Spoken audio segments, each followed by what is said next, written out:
Hola amigos de la Sodalidad Iniciática. Vamos a concluir nuestra meditación del propósito 33, místicos y humanistas. Y, aunque ya lo he dicho tantas veces, lo seguiré recordando. En la obra se encuentran los mecanismos, el conocimiento que nos permite llegar a la iluminación, que nos permite la iniciación. Por lo tanto, lo único que hace su amiga es tratar de contestar las preguntas que hace su alma y compartirlas con ustedes, hacer comentarios, pero solo son eso, comentarios. La obra es la importante, la obra es el núcleo.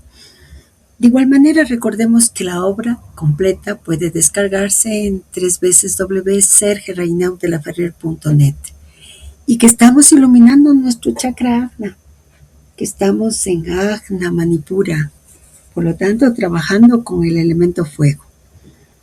Digamos nuestras oraciones. Nada para nosotros, Señor, nada para nosotros, que todo sea para la gloria de tu santo nombre. Haz de nosotros seres compasivos. Conviértete a través de nosotros en lo que eternamente te has deseado ser. Que te muestres a mí en la más bella de las teofanías. Me ofrendo y me consagro a ti, oh Mazda, con el pensamiento puro, con la palabra pura, con la acción pura. Que mi pensamiento sea de Asha, que mi palabra sea de Asha, que mi acción sea de Asha. Escogeré el bien y resistiré al mal. Iniciemos con la lectura del propósito en esta última parte. Nos proponíamos citar otras autoridades espirituales aún, pero un acontecimiento importante acaba de producirse. El Papa Pío XII ha muerto y debemos, con un momento de recogimiento, ofrecer un pensamiento piadoso a este jefe de la gran iglesia, que acaba de desaparecer. Por otra parte, parece interesante en este momento plantear algunas cuestiones que son ciertamente ignoradas por el gran público. Bajo el título de Hojeando la historia de los papas, Lucien Rousseau acaba de publicar un artículo del cual tomaremos algunos pasajes. En el siglo XIII, el Colegio de los Cardenales no contaba más que con 53 miembros. Fue el Papa Sixto V en 1586 quien llevó este número a 70, cifra simbólica que es aquella de los ancianos que acompañaban a Moisés, de los discípulos de Cristo y de los traductores de la Biblia al griego. Cifra simbólica, dice el autor de este artículo. En consecuencia, 72 sería mucho mejor aplicada por ser precisamente más simbólica. Corresponde, por otra parte, a los 72 semedicanos del zodiaco y este es el número de los respetables instructores según la tradición iniciática. Símbolo que el Cristo Jesús había respetado al escoger a sus discípulos y que era igualmente el número de los ancianos que acompañaron a Moisés, etc. Los cardenales no siempre vistieron de rojo. En 1245, el Papa Inocencio IV, para distinguir a sus legados, los dota de un sombrero rojo que fue rápidamente adoptado por los cardenales. Fue Pablo II en el siglo XV quien los autorizó a llevar el manto rojo y Urbano VIII en 1630 les distinguió con el título de eminencia. En cuanto a la túnica blanca del Papa, ella remonta al siglo XVI. Pío V, monje dominicano elegido Papa en 1566, conservó, después de su elevación, su sotana blanca de hermano predicador. Después de su muerte, en 1572, se estableció el uso de estar vestido de blanco para el soberano pontífice. En la fastuosa ceremonia del coronamiento de un papa, uno de los momentos solemnes es la entrega de la tiara, la triple corona. Antes del siglo XI, los papas no llevaban más que una especie de bonete, el sombrero frigio, que era la marca distintiva de las más altas personalidades romanas. En 1059, Nicolás II agregó al borde inferior de este bonete una corona de oro en signo de soberanía. Más de 2 siglos después, Bonifacio VIII agregó una segunda corona y el Papa de Aviñón, Clemente V, colocó la tercera en 1305. Esas 3 coronas representan la triple soberanía del Papa sobre la Iglesia sufriente, militante y triunfante. Gregorio VII tenía 60 años cuando fue elegido Papa en 1073. Él era el segundo pontífice salido del cónclave desde el famoso decreto promulgado en 1059 por el Papa Nicolás II. decreto que quitaba a los laicos el derecho de escoger el papa y que confiaba su elección únicamente a los cardenales. Gregorio VII, antiguo monje de Cluny, burguiñón, enfermizo pero ardiente y tenaz político, apóstol de la fe, se levantó con resolución. Condenó al emperador germánico Enrique IV, que siguió vendiendo obispados, y respondió haciendo deponer al papa por una asamblea de obispos a sus órdenes. Pero Gregorio VII lo excomulgó y aún más lo depuso, afirmando el derecho del papa a destronar al emperador y atribuir a otro la corona imperial que no es entregada sino por el papa. Enrique IV retomó la lucha y nuevamente hizo deponer a Gregorio VII y nombró un antipapa, el arzobispo de Ravenna, que tomó el nombre de Clemente III. Más tarde, él descendió a Italia sometiéndola rápidamente. El 31 de marzo de 1084 entró en Roma, entronizando al antipapa y haciéndose consagrar emperador por él. Gregorio VII se había refugiado en el castillo de San Angelo. La situación era inextricable. Fue entonces que apareció a las puertas de Roma Roberto Guiscard, aventurero normando protegido por los papas. Ante esas fuerzas superiores, Enrique IV tuvo que dejar Roma, pero la ciudad fue sometida a pillajes por las tropas de Guiscard. Gregorio VII no se repuso jamás de esta aventura y murió al año siguiente. Pablo III, de la familia Farnesio, organizó un verdadero plan de urbanismo. Fue él quien hizo de Roma una ciudad nueva. No olvidó a los artistas, sus contemporáneos, y Miguel Ángel le debe mucho. Sin embargo, fue un hombre de carácter. Excomulgó al rey de Inglaterra, Enrique VIII, y lanzó una interdicción sobre su reinado. Empezó en la misma corte pontificia la gran reforma moral que se imponía. En fin, fue el iniciador del Concilio de Trento, y fue Pablo III, artista y humanista, quien restableció la Inquisición y creó el Index. El 28 de octubre de 1958, el cardenal Roncalli fue elegido papa. El abad Angelo Roncalli, convertido en obispo de Acrópolis, más tarde en nuncio apostólico en París, cardenal patriarca de Venecia y, en fin, soberano pontífice, fue consagrado el 4 de noviembre en San Pedro, en Roma, bajo el nombre de Juan XXIII.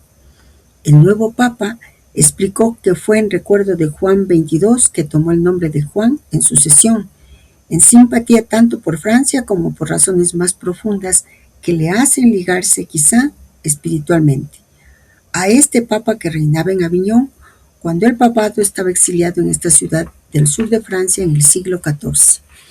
En 1314, el duque Luis de Baviera se hizo elegir y coronar rey de Alemania contra Federico de Austria, que mantuvo sus pretensiones al trono. Una vez más, Alemania se encontró dividida por guerras internas y desgarrada por largas hostilidades. En 1322, Federico es definitivamente vencido y hecho prisionero en Mulhdorf. Lejos de buscar la pacificación de los espíritus, Luis no pensó más que en satisfacer sus ambiciones. Reclamó los derechos del imperio en Italia, objeto de tan duras querellas desde hace largo tiempo. Pero por muy exiliado que estuviese en Aviñón, el papado permaneció vigilante en la persona de Juan XXII, francés instruido, enérgico y buen administrador. No accede al imperio más que el rey escogido por el papa para ser su defensor. Pertenece pues a este el decidir en caso de doble elección. Juan XXII invitó a Luis de Baviera a presentarse ante él y entregar la corona. Luis respondió convocando un concilio general. El papa respondió con la excomunión 1324. Luis lo acusó de herejía y pidió deponerlo. Corrió entonces el rumor de que Juan XXII tenía la intención de elevar al imperio al rey de Francia, Carlos IV. Luis se acercó entonces a su antiguo adversario, Federico de Austria, dirigiéndose a Italia, donde se hizo coronar emperador en nombre del pueblo. Por Sierra Colonna y opuso a Juan XXII, un antipapa, el 18 de abril de 1328. Cuando al inicio de 1327 surgió el triste asunto del maestro Eckhart, de quien se sospechaba herejía, el místico alemán se quejó ante la comisión de encuesta que sus jueces hacían rezagar largamente su proceso y que habían concedido audiencia a miembros de la orden extremadamente sospechosos. Se presentó ante la comisión para recibir las cartas de dimisión que había solicitado. Se le anunció entonces que su pedido de apelación a la Santa Sede había sido rechazado por frívolo. Juan XXII dijo que él había hecho examinar por varios doctores en teología todos los artículos de Eckhart transcritos en la bula de condena, aunque los había examinado cuidadosamente él mismo con sus hermanos. Por otro lado, la bula lo juzga de una manera incisiva. Él había querido saber más de lo que le correspondía. El cardenal Nicolás de Cusa, entre sus admiradores, el más capaz de comprenderlo, estimó asimismo que todos los espíritus no podían asimilar su doctrina. Sabemos que el proceso de Colm tiene como primeros actores las bajas intrigas y personajes poco recomendables. Algunos textos del maestro Eckhart han sido desfigurados.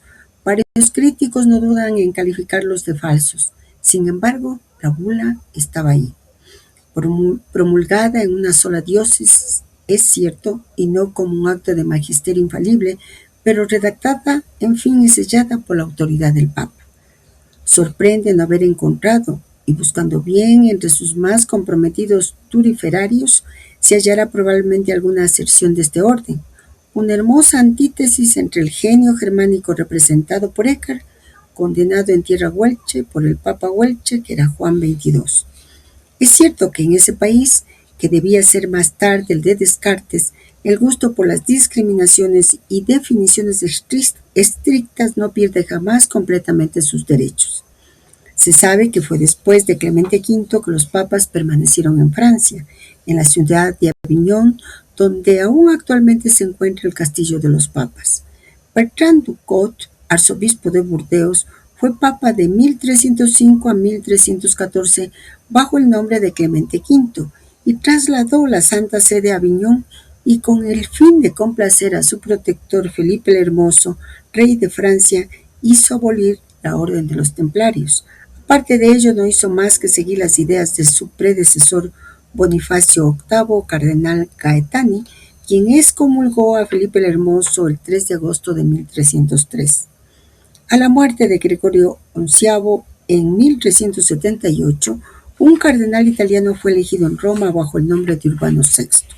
En esta época, los cardenales franceses no quisieron reconocer esta elección de un nuevo papa, sucesor de Gregorio XI, quien en 1377 había regresado al Vaticano en Roma. Otro papa fue elegido en Francia bajo el nombre de Clemente VII, y ese fue el Gran Cisma.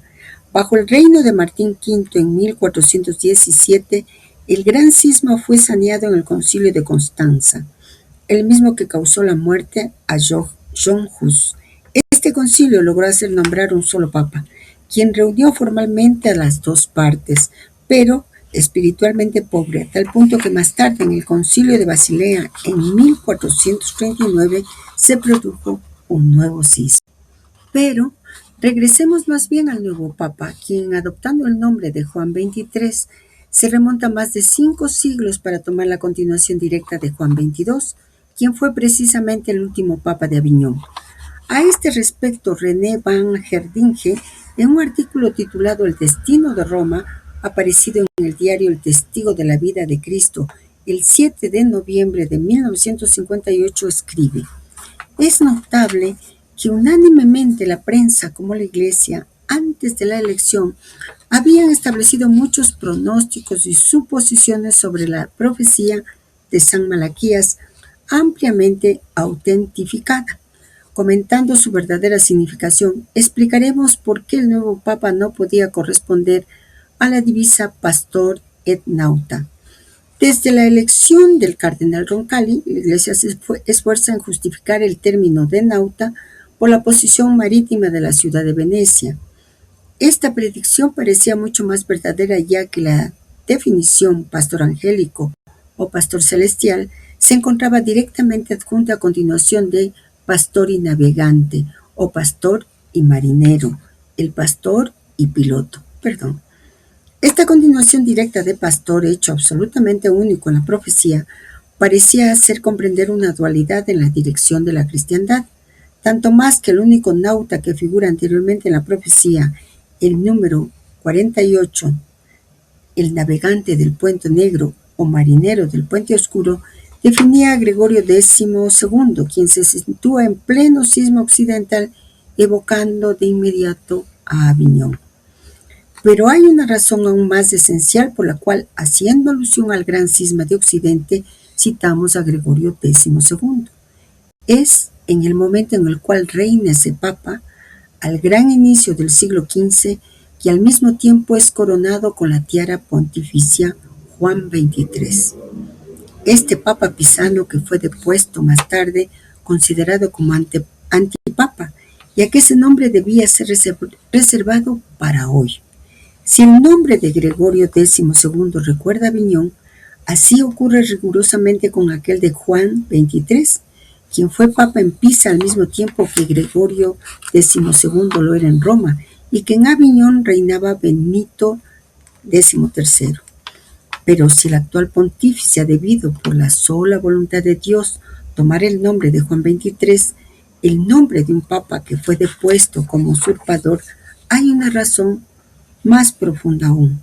Juan XXIII fue legalmente elegido por una asamblea de cardenales. Si fue luego depuesto y considerado como antipapa, había ya reinado no menos de 5 años seguidos. Sin embargo, desde hace más de 5 siglos de este nombre de Juan, que había sido el más frecuentemente adoptado por los papas, se encuentra bloqueado en los últimos recuerdos de un papa de Aviñón, francés, y de un antipapa del gran cisma occidental bajo las desinencias 22 y 23. ¿Quién debía retomar este título y en qué momento?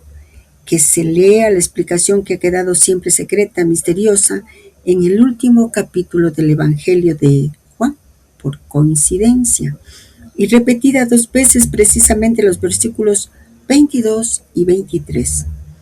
Si yo quiero que Él permanezca hasta que yo venga, ¿qué os importa? Y esas son sus últimas palabras en este Evangelio según San Juan. Debo confesar de la manera más sincera que este final del propósito, este capítulo sobre el papado, le llevó al alma a preguntarse 1 y 1000 veces, ¿por qué en este propósito que se llama místicos y humanistas nos hablan de tantos papas, de la historia de tantos y tantos papas? Hasta que al final el alma parece que comprendió que este capítulo del Maestre no es simplemente una crónica histórica, como no lo ha sido todo lo demás, que es un movimiento simbólico y conviene leerlo en 3 niveles: histórico, simbólico y espiritual. Y como siempre, la invitación es ir paso a paso. El nivel histórico real. Todo lo que se relate es sustancialmente correcto en términos generales. La fijación del número de cardenales en 70 por Sixto V, la evolución de los ornamentos rojo cardenalicio, blanco papal, la triple tiara como símbolo de triple soberanía, la lucha de Gregorio VII con Enrique IV, querella de las investiduras, el papado de Aviñón, el gran cisma de Occidente, la condena de Eckhart por Juan XXII, la elección de Roncalli como Juan XXIII en 1958. Hasta aquí estamos en historia eclesiástica, pero el Maestre no está haciendo solo historia, está preparando un clima simbólico. El nivel simbólico iniciático. El Maestre subraya números: 70 versus 72, colores, rojo, blanco, triple corona, cismas, antipapas, repetición del nombre Juan, versículos 22 y 23 del capítulo 21 del Evangelio de Juan. Y eso no es casual. En lectura iniciática, nosotros sabemos los números y nombres no son meramente cronológicos, son arquetípicos. 70 versus 72. 70 es número bíblico, ancianos de Moisés. 72 es número cósmico, decanos zodiacales, plenitud circular. Está insinuando que la iglesia histórica adopta un símbolo, pero la tradición iniciática lo amplía a una dimensión cósmica. Allí se percibe su perspectiva.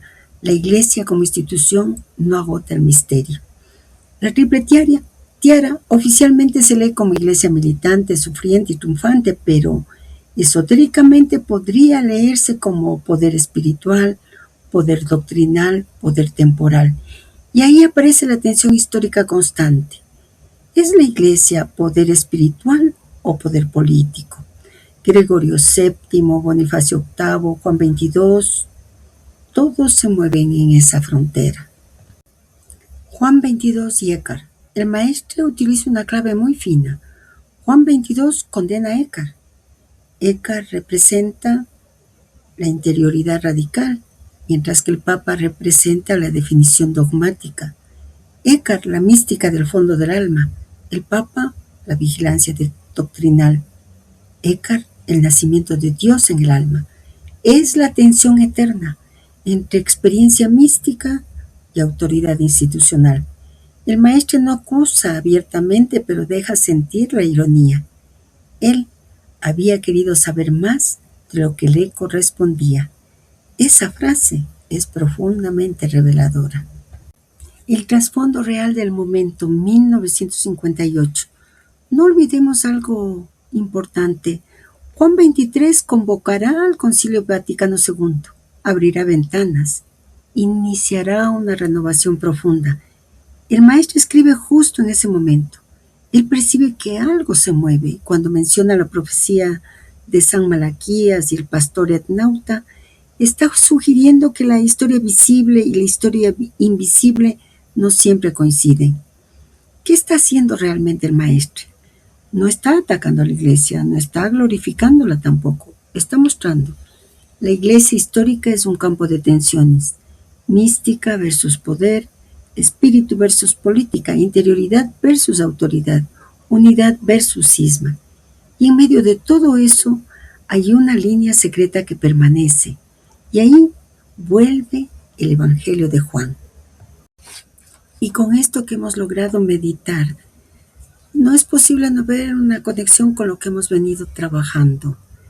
Recordemos lo que hablamos del icono. Lo visible no agota lo invisible. La institución no agota el misterio. La ortodoxia rusa enfatiza el icono y la liturgia. El occidente papal enfatiza la estructura y el derecho. Dos modos distintos de custodiar lo divino. El maestre nos está insinuando que la verdadera continuidad no es solo jurídica, sino espiritual. ¿Dónde permanece lo esencial del cristianismo? ¿En la sucesión institucional o en el corazón que acoge el verbo? Y quizá, como en el icono, la respuesta no sea una oposición, sino una transparencia. Y veamos esto. Pero si el actual pontífice ha debido, por la sola voluntad de Dios, tomar el nombre de Juan XXIII, el nombre de un papa que fue depuesto como usurpador, ¿hay una razón más profunda aún? La pregunta sería, ¿cuál es esa razón? Y la otra, ¿por qué depusieron al primer papa Juan XXIII si, como señala el maestre, Juan XXIII fue legalmente elegido por una asamblea de cardenales? Si fue luego depuesto y considerado como antipapa, había ya reinado no menos de 5 años seguidos. Con esta inquietud entramos en una zona donde conviene separar con claridad el hecho histórico, la interpretación simbólica del maestre. Si no distinguimos esos niveles, el alma siente que todo se mezcla. ¿Quién fue el primer papa Juan XXIII? El llamado Juan XXIII de Pisa fue Baldassare Cosa, elegido papa en 1410 durante el gran cisma de Occidente. En ese momento había 3 pretendientes al papado, uno en Roma, uno en Aviñán y el de Pisa. El problema no era que no hubiera elección válida, el problema era que había múltiples líneas simultáneas reclamando legitimidad.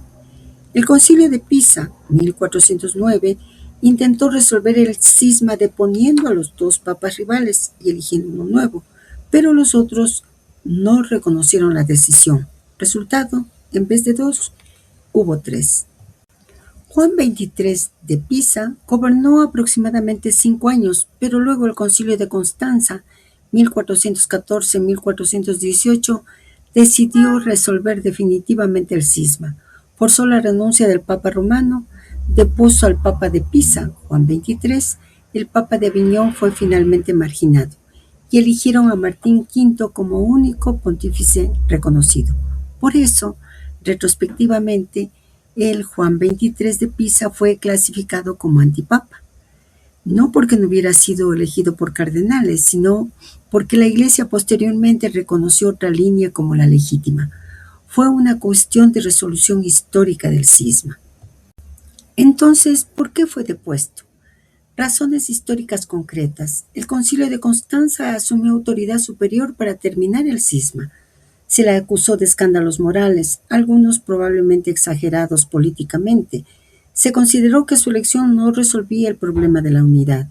En términos simples, fue víctima de una crisis institucional más grande que él. No fue un usurpador en el sentido vulgar, fue parte de una situación caótica de legitimidades cruzadas. ¿Cuál sería la razón más profunda de la que habla el maestre? Para lograr aproximarnos al planteamiento del maestre es necesario realizar una lectura simbólica. El maestre sugiere que el nombre Juan XXIII quedó bloqueado durante más de 5 siglos. ¿Por qué?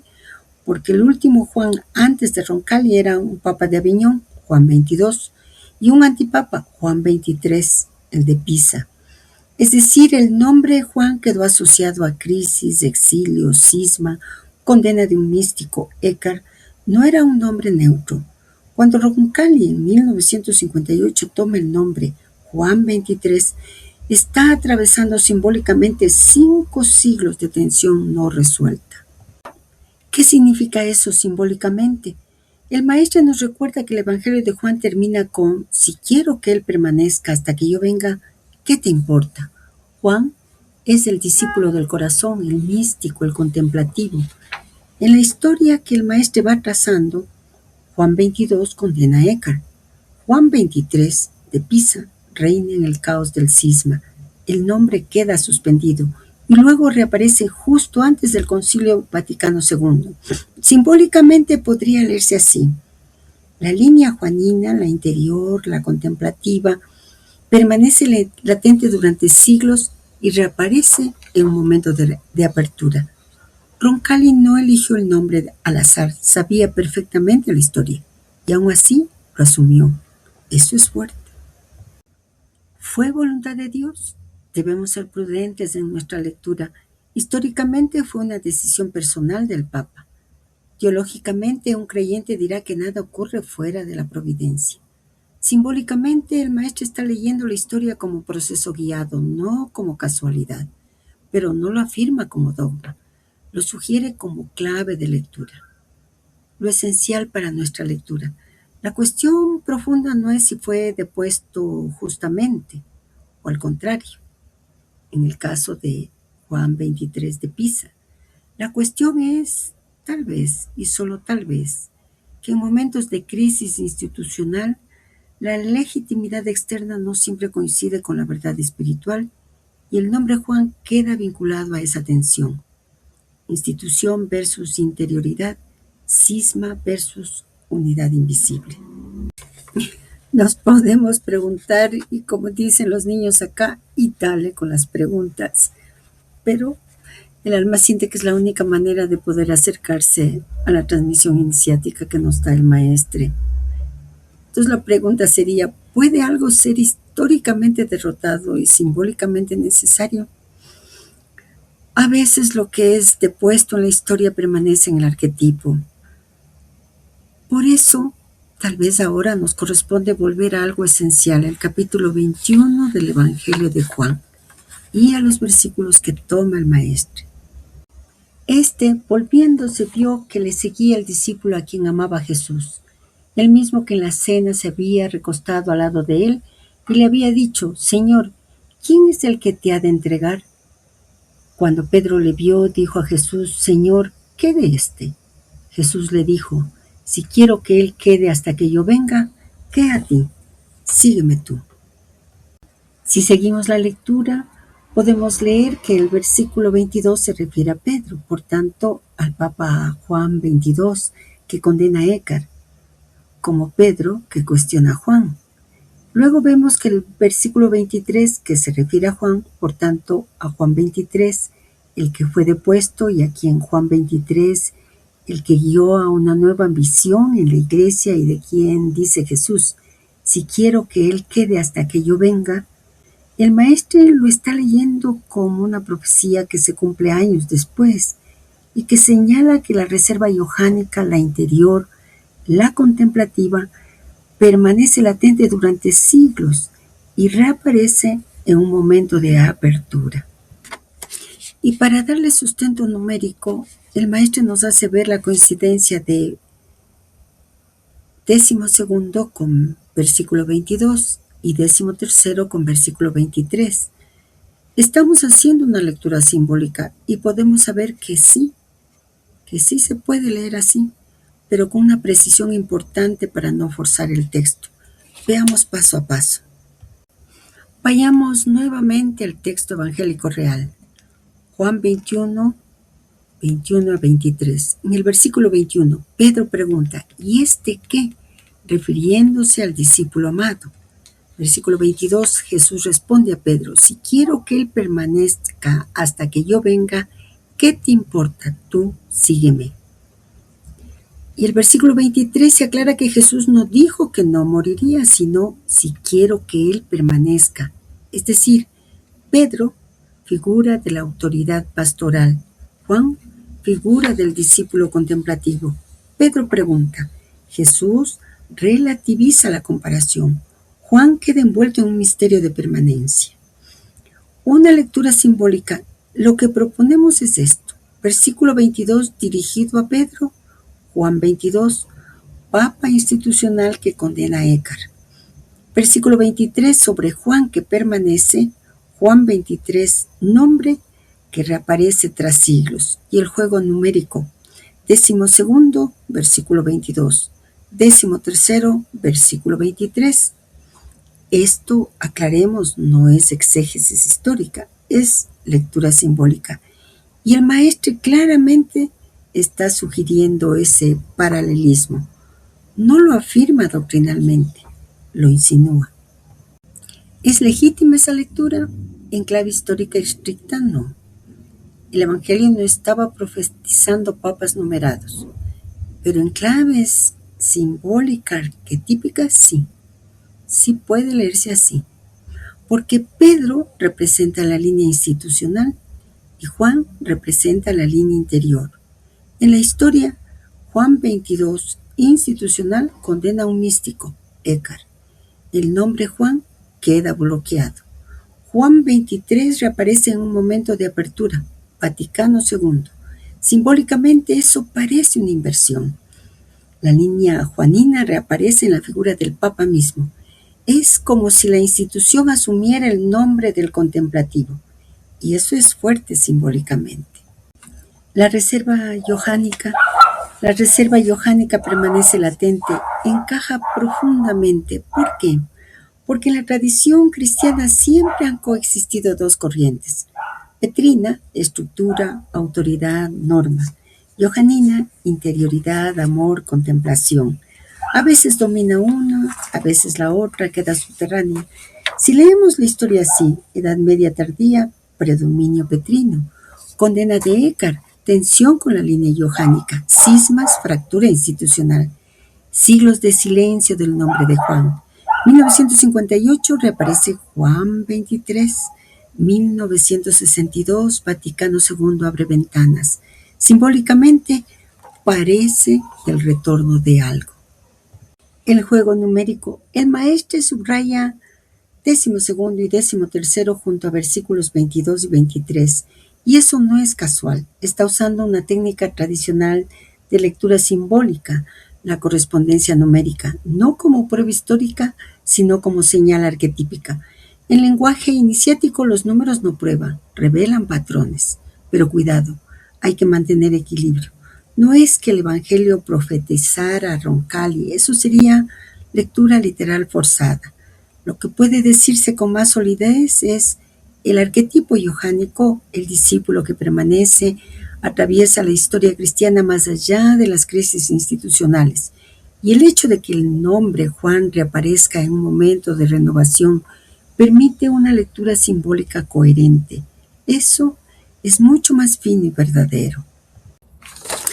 Amigos de la sodalidad iniciática, nosotros podemos ver que nuestra intuición no es sobre numerología, es sobre esto, sobre esta pregunta. ¿Puede la línea contemplativa sobrevivir a los conflictos del poder? Y el Evangelio nos responde, ¿qué te importa? Tú sígueme. Es decir, la línea johánica no depende del éxito histórico, permanece. Y eso conecta perfectamente con lo que hemos venido trabajando. El propósito, la enseñanza del maestre y paralelamente el recuerdo de la transmisión de Neumann. Él nos decía, lo reprimido no desaparece, permanece latente y reaparece en otro nivel. Así podemos, gracias al hecho de que ya no hacemos lecturas tan superficiales, aproximarnos a una lectura que vemos como mito, como historia y como símbolos se entrelazan. Solo es necesario mantener esta actitud. Nada debe ser afirmado como dogma. No negar como casualidad, pero sí sostenerlo como símbolo vivo. Y eso es exactamente la perspectiva invertida del ícono. No imponer sentido, dejemos que el sentido nos mire como presencia. Y así nosotros podemos decir que hemos terminado de meditar el propósito 33, místicos y humanistas.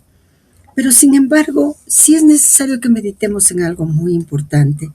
El maestre nos ha mostrado la evolución de la humanidad, desde el humanismo y desde la mística. Y como cierre de este propósito nos muestra la historia del papado, o al menos una parte de esa historia. Y para lograr que este capítulo final, el del papado, no aparezca como un apéndice extraño, es necesario detenernos a ver algunos aspectos. Vamos despacio como siempre. El propósito psicológico se llama místicos y humanistas. En la primera parte vemos el desarrollo de la conciencia europea. Humanismo, Erasmo. Razón crítica, Voltaire. Universalidad cultural, Goethe. Crisis prometeica, Nietzsche. Interiorización, Rilke. Derrumbe, Zweig. Ahí el hilo es claro. La evolución de la conciencia moderna. Entonces, ¿por qué terminar con los papas? Hasta Stefan Zweig hemos visto el eje cultural e intelectual, pero la historia de Europa no es solo literatura y filosofía. También es institución espiritual, poder religioso, autoridad doctrinal, cismas, condenas, reformas. Si no se incluye el papado, el cuadro queda incompleto. Por ello el maestre está completando el arco. ¿Qué está mostrando con el papado? Está mostrando que la evolución de la conciencia no ocurre solo en los individuos, místicos y humanistas, sino también en las instituciones. Y las instituciones también atraviesan inflación, crisis, cismas, reformas, tensiones entre poder y espíritu. La historia del papado es el drama institucional del mismo proceso que vimos en los pensadores. Místicos versus institución, miremos la tensión. Eckhart, místico interior, condenado. Papas, defensores de la ortodoxia. Cismas, fractura de autoridad. Antipapas, ambigüedad de legitimidad. El maestro no ataca. Muestra que la institución también vive el conflicto entre Pedro, estructura, y Juan, interioridad. Y ese conflicto no es anecdótico, es estructural. Y hay algo más profundo. Hasta Zweig vemos la crisis cultural. Con el papado vemos la crisis de la autoridad espiritual, es decir, no solo colapsa la cultura moderna, también se resquebraja la legitimidad tradicional. Europa queda sin centro claro. Eso prepara el terreno para la pregunta final implícita. ¿Dónde está hoy la autoridad espiritual legítima? Ahí es donde aparece la idea de reeducar, no destruir, no repetir, sino integrar. Si lo miramos con Neumann, primera parte, evolución del yo cultural. Segunda parte, crisis del padre institucional. Y cuando el padre tambalea y la madre simbólica ya fue rota, la humanidad queda en vacío. Ahí encaja el propósito del propósito psicológico. Los tres ejes del propósito. El maestro nos muestra que la historia espiritual de Occidente es una tensión permanente entre humanismo, mística, institución, poder, interioridad, universalidad, y que la reeducación de la humanidad no puede ignorar ninguno de estos polos. Por ello, el maestro nos muestra el tablero completo. La mística aporta profundidad, el humanismo aporta expansión y la institución aporta forma histórica, pero solo el centro los integra sin que se anulen. El maestre podríamos decir que incluye la historia del papado porque quiere mostrarnos que el conflicto entre mística, humanismo y autoridad no es solo intelectual, sino estructural e histórico, y que la verdadera evolución espiritual debe atravesar también la crisis de la institución. No basta con admirar a los místicos, hay que comprender el drama del poder espiritual en la historia. Estamos viendo la arquitectura profunda del texto y considerar que cuando uno parte parece descolgada, como le apareció a esta amiga de ustedes, es porque aún no hemos visto el eje que lo sostiene. Por ello, intentemos sintetizar ese eje, ver ese eje, porque ese es el axis mundi, al menos de lo que nos está mostrando el maestro en este propósito. Integremos primero el arco humanista y el arco místico. Intentemos, solo digo eso, intentemos formular en una sola frase cuál es el núcleo del propósito completo. Y ese es un punto delicado, pues no se trata de añadir más contenido, sino de ver el eje invisible que sostiene todo. Miremos ambos arcos juntos.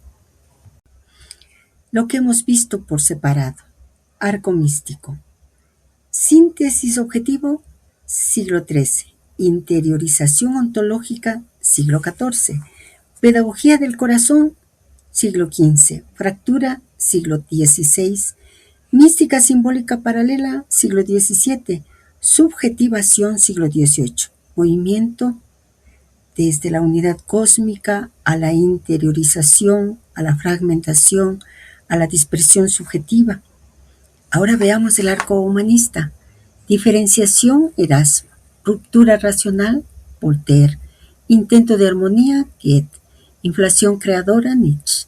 Interiorización poética, Rilke. Colapso cultural, Zweig. Movimiento desde la emancipación, la exaltación del yo, la crisis, el vacío. ¿Qué ocurre cuando los superponemos? Ocurre algo muy interesante.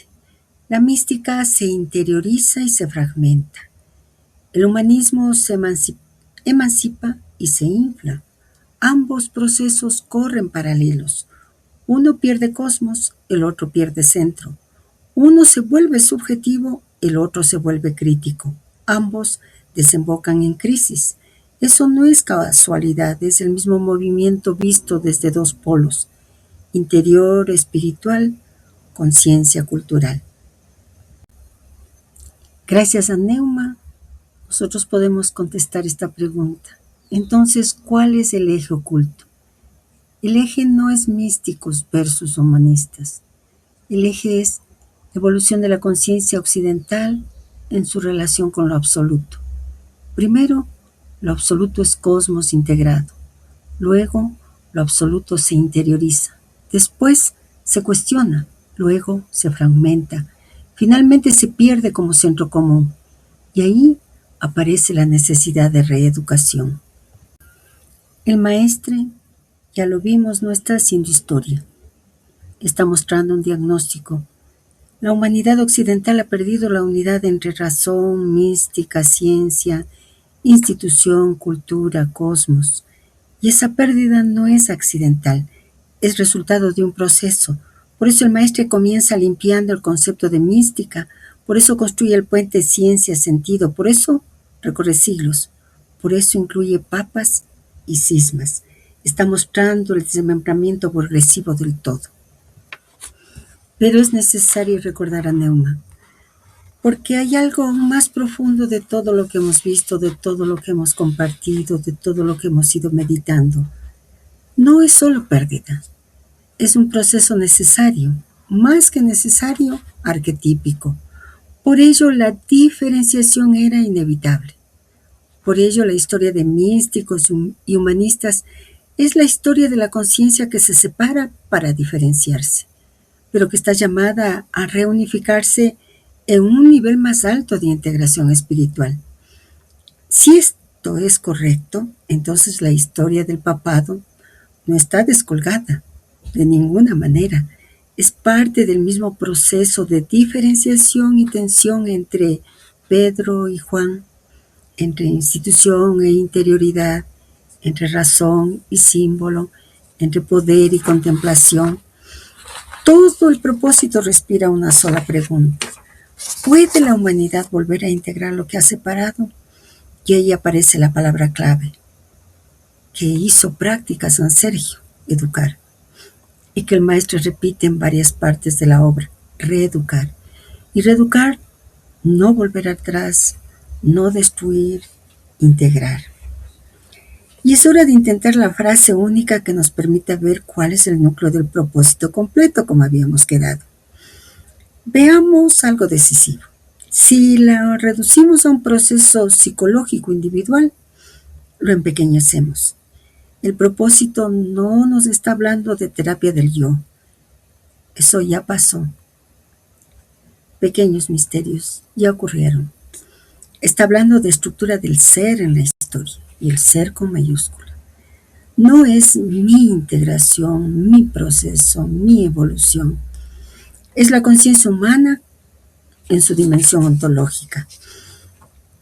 Por lo tanto, debemos leer desde el centro y eso hemos tratado de hacerlo. ¿Por qué? Porque desde el centro la historia no es acumulación de hechos, es manifestación progresiva y a veces fragmentada del ser, de ese ser con mayúscula. La crisis no son errores, son desajustes en la relación con el absoluto. La propuesta del maestro, por tanto, no es psicológica, no es moral, no es sociológica, ni mucho menos histórica, es ontológica.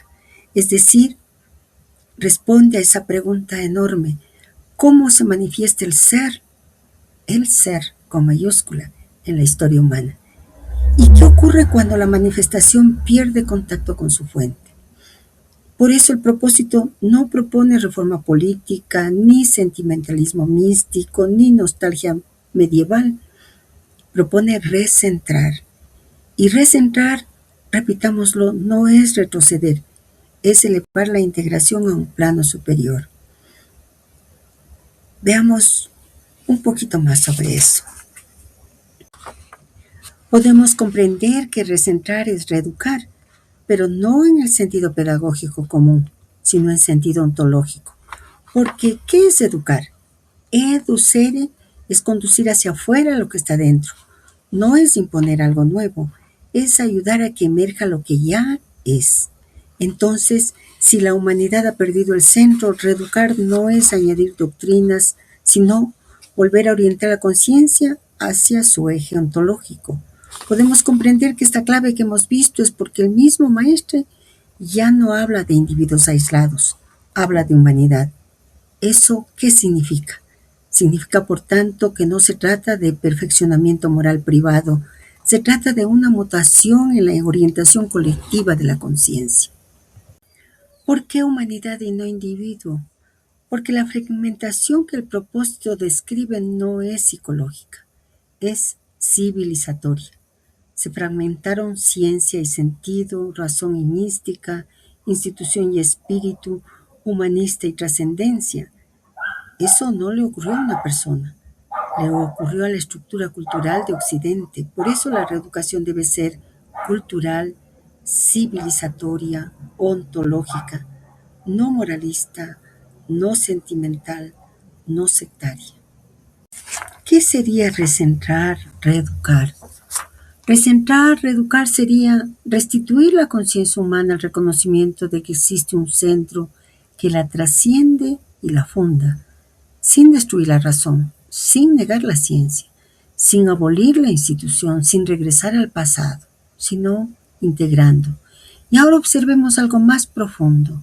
Si el propósito se llama místicos y humanistas, no es para contraponerlos, es para mostrar que la humanidad necesita tanto profundidad vertical, mística, como expansión horizontal, humanismo, pero ambas deben girar en torno a un centro común. Sin centro, el humanismo se vuelve relativismo, la mística se vuelve evasión, la institución se vuelve poder vacío, la ciencia se vuelve mecanismo sin sentido. Con centro, la razón se ordena, la mística se encarna, la institución sirve, la cultura florece. Por eso lo que estamos viendo no es una propuesta espiritual privada, es una arquitectura de civilización. Y quizá la frase núcleo podría madurar hacia esto. La reeducación de la humanidad consiste en recentrar la conciencia colectiva en el eje ontológico que integra mística, razón y cultura en una unidad viva. Y en el fondo no se trata solo de Occidente, se trata del proceso humano universal, es cierto ejemplificado en Occidente, pero esto implica necesariamente que la reintegración no puede ser occidentalista. Veamos lo que hemos meditado sobre ello. Occidente fue el laboratorio de la diferenciación, separó razón y mito, separó ciencia y metafísica, separó iglesia y Estado, separó sujeto y cosmos, pero Oriente conservó de otras formas la memoria de la unidad, no intacta, no perfecta, pero viva. Y el maestre lo señala varias veces. Occidente no se construyó solo, recibió matemática árabe, ciencia alejandrina transmitida por el Islam, sabiduría griega preservada en Bizancio, metafísica oriental, tradiciones iniciáticas antiguas, es decir, la humanidad es una. ¿Qué ocurre con Parzival y Feirefis? En el Santo Graal, Feirefis no es enemigo, es hermano. No se anulan, no se absorben, no se convierten en lo mismo, se reconocen, y este detalle es crucial, pues la unidad no es homogeneización. El drama moderno que podemos ver cada día es justamente ese. Cuando una civilización cree poseer la forma universal e intenta imponerla como modelo único, eso no es integración, es expansión sin centro. La verdadera integración exige centro común, diversidad respetada, reciprocidad. Eso es muy distinto a uniformar. El símbolo profundo del Graal. El Graal no es propiedad de Occidente, es símbolo del centro espiritual. Parzival representa el proceso occidental, búsqueda, error, culpa, maduración. Feirefis representa el otro polo, lo extranjero, lo no cristiano, lo otro cultural. Cuando se encuentran, no se destruyen, se complementan. Eso es profético. Entonces el recentrar incluye reconocer que la humanidad es una sola, que ninguna civilización agota la verdad. La unidad no implica dominación, integrar sin confundir, porque la confusión es pérdida de forma y la forma es necesaria, tanto desde la visión de Guénon como la de Ibn Arabi sobre forma. La unidad auténtica mantiene las formas, pero las armoniza desde un principio superior. Entonces el propósito no es eurocéntrico, es universal a través del caso occidental. Occidente muestra el proceso de separación, Oriente conserva aspectos de la unidad. La reeducación implica el reencuentro, y el Santo Grial se vuelve símbolo de ese momento actual. No choque de civilizaciones, no imposición cultural, sino madurez espiritual planetaria. Quizás ahora el núcleo podría ampliarse así. La reeducación de la humanidad consiste en recentrar la conciencia colectiva en el eje ontológico desde el cual se integran mística, razón y cultura en una unidad viva, permitiendo así la integración armónica de Oriente y Occidente sin anular sus diferencias. A cualquiera que sea la formulación que nosotros, cada uno de nosotros lleguemos, dependerá, es cierto, de nuestra comprensión, dependerá, es cierto, de los puntos que de este propósito psicológico tocaron a nuestra alma y por eso meditamos con mayor profundidad, por eso nos detenemos en ellos. Pero en todo caso, vamos a coincidir en que no debe psicologizar, no debe moralizar, mucho menos occidentalizar, por lo tanto, no uniformar. Y eso ya será una formulación más sentida y leída desde el centro, porque es estructural, es ontológico, es planetario. Además, si lo miramos con detenimiento, debe responder a todo el propósito. Místicos, profundidad. Humanistas, expansión. Papado, institución, ciencia, razón. Crear, síntesis simbólica, Oriente, Occidente. Y la propuesta del maestro es que todo converge ahí. Que este propósito extraordinario nos haya llevado más cerca del centro. Es el anhelo de esta alma, que es amiga de ustedes. Gracias, gracias por haber compartido esta meditación y no olvidemos, fue publicado este propósito en noviembre de 1958 y en el original dice continúe en la próxima publicación y también en la imprenta en donde fue publicada en Meyerbeer y da la dirección de esta imprenta que dice 21 Rue Meyerbeer, Niza. Nos vemos en el próximo propósito, en la meditación del próximo propósito. Y les cuento solo un chismecito. Todo esto a mí me ha hecho recordar eso que yo les conté, que al iniciar estos 12 últimos propósitos, estos eran de a 3, ¿se acuerdan? Eso que un amigo de la sodalidad iniciática, o a lo mejor es amiga, publicó hace años en la página que hay en Facebook, Manifiesto en la Sostenido, de a 3. Ha ayudado tanto a la meditación de esta alma, comprender que los propósitos tienen un hilito que les une de a 3. Veamos si los cultos primitivos, el chamanismo y el pensamiento chino, que son los 3 últimos, también tienen ese hilo. Abrazos, amigos.